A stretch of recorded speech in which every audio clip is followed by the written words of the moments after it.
réalité, l'évaluation d'un bien de luxe et d'un bien classique en termes de méthodologie, c'est à peu près la même chose.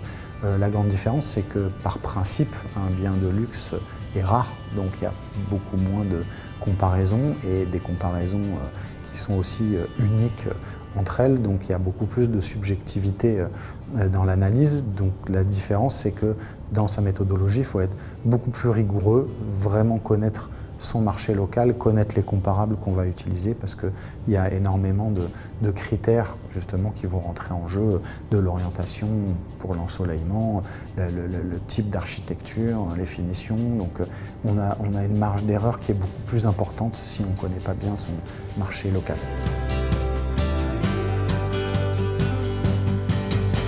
Les clés d'analyse, encore une fois, c'est plus ou moins les mêmes, c'est juste qu'elles ont un impact beaucoup plus important dans l'immobilier de luxe et que comme il y a une incertitude qui est un petit peu plus grande, il faut être encore plus transparent et on en revient aux EVS sur la manière dont on a raisonné et les hypothèses qu'on a fait sur les impacts de ces critères-là pour réduire au maximum l'incertitude du client sur sa valeur.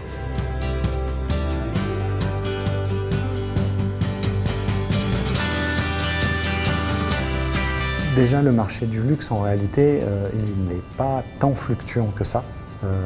C'est plutôt un marché qui est relativement stable et qui suit moins les chocs économiques, à part en termes de volume, parce qu'il va avoir moins de vendeurs et moins d'acheteurs.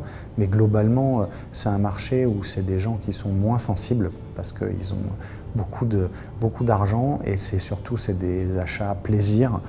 Donc on va dire les facteurs qui influencent l'achat sont moins liés à l'économie immédiate.